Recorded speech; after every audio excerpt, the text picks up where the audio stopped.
you will be joining me, will you not? Walking the path that has been laid out before you instead of stubbornly denying your fate, postponing the inevitable? Hey. I see you wasted no time in making your decision. Like I always say, the stars are never wrong. Alas, even a lifetime of study and training could not unlock all the secrets written in those stars. Myself, I have been a student of the astromantic arts for more summers than I can count, and I still oft misread the signs shown to me in the skies. Though my readings are far more accurate now than they were when I attended the Athenaeum in Charlayan, not the Charlayan, mind you, the colony that once thrived in the Dravanian hinterlands. I can recall my time there like it was yesterday. The first 6 moons was not even allowed to touch the deck of 60, let alone conduct a reading with the major arcana. Most of my time was spent in the scriptorium, transcribing old tomes on astrological fundamentals such as the 6 elemental houses. Divine duplicity, class triplicity, house modality and polarity, dignity versus detriments. I abhorred the task and would tirelessly pester my instructors as to when I might actually be granted the opportunity to weave a spell or perform a reading. It wasn't until the end of the 6-month moon that I realized that that all that transcribing had prepared me with the essentials I would need to do those very things. The positions of the celestial bodies within the elemental houses and their relation to the major and minor arcana of the deck of 60, therein lie the secrets to tapping the ethereal power locked in the heavens, and soon you two will become privy to these secrets. But not this day, no. I would have you transcribe musty old tomes like I was forced to do.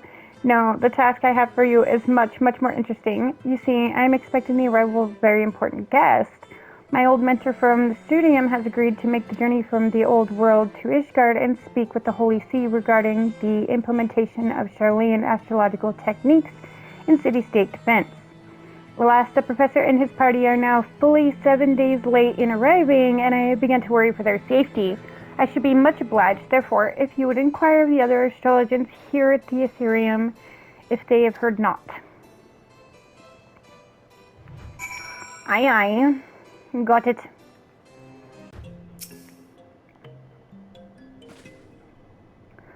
Why would Lord Janakinard think that I had information on the whereabouts of a handful of unbelievers from across the blood-brine sea? I am an astrologer, not a fortune teller. I can simply look to the stars and scribe the location of the Viscount's guests, unless his guests are dragons, that is. I suppose if anyone knew it would be the observatorium. We here at the Aetherium are students dedicated to research. Those with any influence in our field are designated to the astroscope. Okay. Get stuck on the table like a douche. Let me guess, the good Lord Janakinard, I'm never going to be able to say that right, I'm sorry, said he saw you in a vision and that the stars told him that you were to study the Charlayan astrology with him. Am I close? You must be the 100th of his little pets to pester me this week alone. I harbor no ill will toward ignorant unbelievers unlucky enough to find themselves caught up in talk of the stars and fortunes, but you may tell that story excuse for an astrologian for the upteenth time that I have heard not concerning his imaginary friends from faraway Charlayan. Just do not tell the Viscount I called him a sorry excuse for an astrologian, alright? But why not? You were happy to say that just a moment ago. I mean, I thought it was funny. Come on now.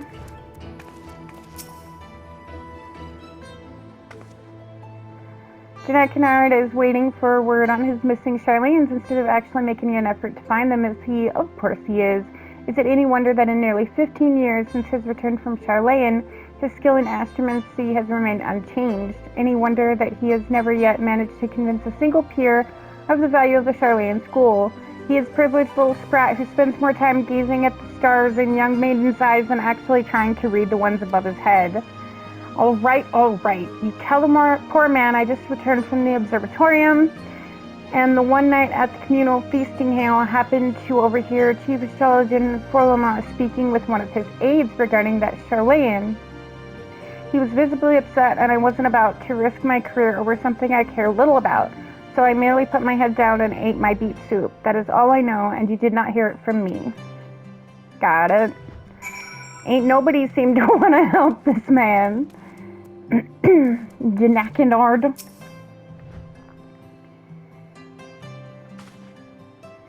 Master Fullermont, and I thought this day could not get any worse. No, I'm not suggesting that meeting you in any way has been unfortunate. It's just, that, it may not be in our best interest to be seen together as of yet. There are certain people in the sea who do not approve of my studies. Couple that with the fact that you are an outsider and an unbeliever, and, well, people may come to the wrong conclusion. We must act with caution until we can prove that our intentions are just and for all the good of Ishgard, so I must ask you to travel to the observatorium alone and meet me there. Of course, you know, because we can't just be having some normal travel parties. It's gotta be this, like, big secret! Unga bunga! One day, I will be able to say his name.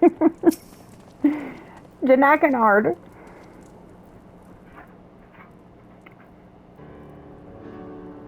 Lohlih. Allow me to apologize again for not accompanying you here. As for our interest with the chief astrologian, you may leave the talking to me. Janakinard, I might have known it would be you. Who else would be so indecent as to drag an outsider into this holy place of observation? You've always had an unhealthy obsession with the foreign. 'Tis why you are worthless to the Eorzea now, as you were when you returned from that heathen city a decade and a half since. But the stars, they could service in other ways than merely revealing the Horde when the Horde will attack. Their powers can be tapped. The Aether within can be used for... The Aether should be left be. Has history taught you naught about the folly of the Nimians? The Amdapur? The Menak? Maki? I can't say some of these words, I'm sorry. Mine uncle, the Shirleyans have been wielding astrology for ages without disrupting the ethereal balance. This power, combined with Ishgardian astrology, could be what it is needed to turn the tides of this 1,000-year conflict. Moreover, I have reason to believe that our masters at the vault agree, as they have given me their blessing to continue my research. And I did not come to trade barbs with you, Nuncle. Let us save that for another time. I am here because it has come to my attention that you may have information as to the whereabouts of Professor Mace and his party from Charlayan. For someone who says he is not here to trade barbs, you have been quite generous in your dealing of them today. If it means you will leave and allow me to return to my work, then I'd be more than happy to let you know what information found its way to my desk just yesterday morning. Serpent Reaver sightings and foul weather prevented the professor's ship from entering the Strait of Marisor, where they would have made their way up the Maiden and into Coerthas. After detouring around the south of Viabrand, they finally disembarked at Vesper Bay, where they took the land along the Royal Allegan Sunway to the Black Shroud. It is there, it seems, they lost their way. A lost astrologian. Ha! It is as my morning reading had predicted. Dalamond was in detriment in the House of Spire while ascending over the ecliptic. Lohlih, you must journey to the Black Shroud and assist Professor Mace. Allow me to introduce you to Quimperine. He is my personal manservant and shall accompany you. Aye. I shall take with me the Hoshivant-looking guy. He is not one for conversation, but his sword arm is among the best in all the pillars. He see you safe if any danger were to befall you, and something tells me danger lurks on the horizon.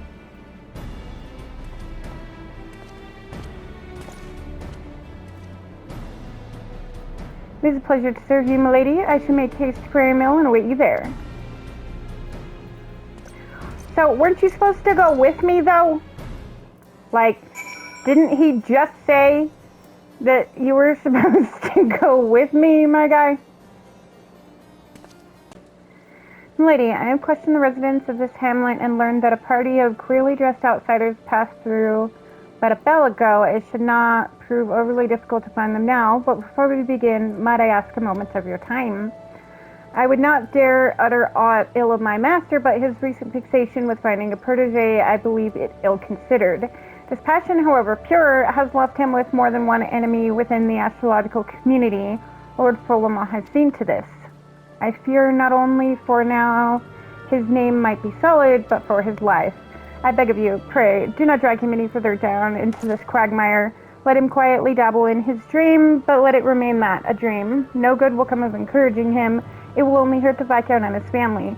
You must remember that while I serve Lord Janakinard, it is his uncle, the Count, who employs me. Now, as for the task at hand, I suggest that we find the wayward travelers and hurry back to our respective hearths. I shall lead. Might I ask you to take the rear and see that none might take us unawares? Aye, aye.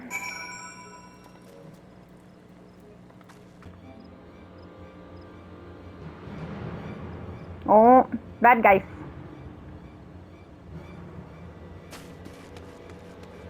Wait for me. These are the Chileans we seek, and it appears they have found themselves some trouble. Unhand my grandfather. Ah, feisty. We'll fetch a fine price for that one from the pleasure barge captains. Oh, creepy. I mean, really? He's kind of old.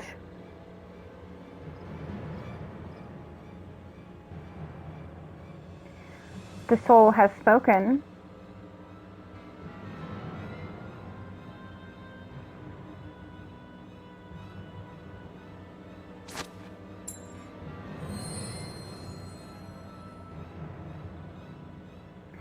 Grab the old man. These wizard types carry on them all manner of begemed baubles and golden trinkets.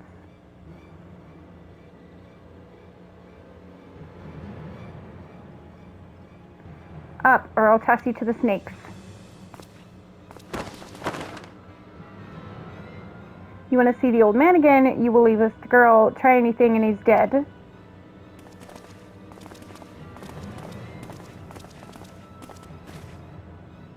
Wait.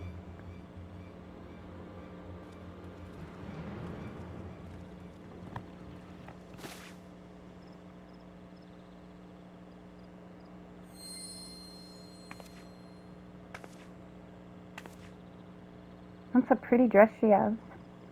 Grandfather's soul crystal, why would he leave it here, surrendering any power he might have to free himself from those bandits?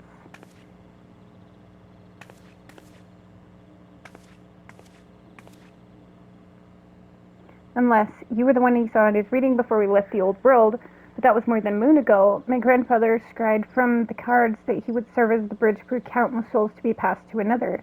Might you be that other?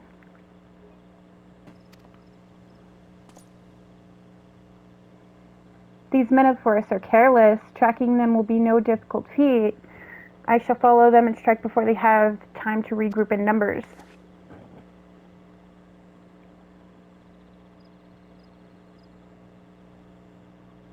The stars have spoken and laid their path before you, but before the adventurer here.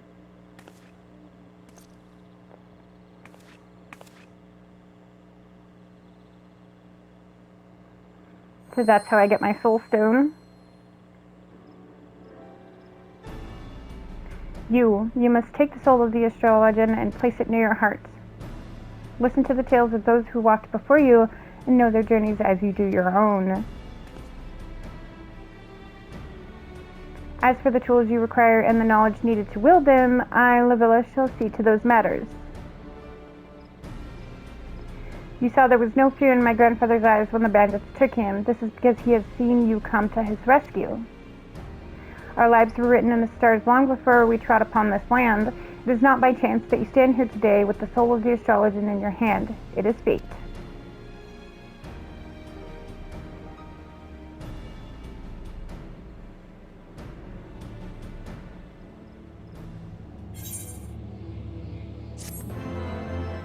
Cute.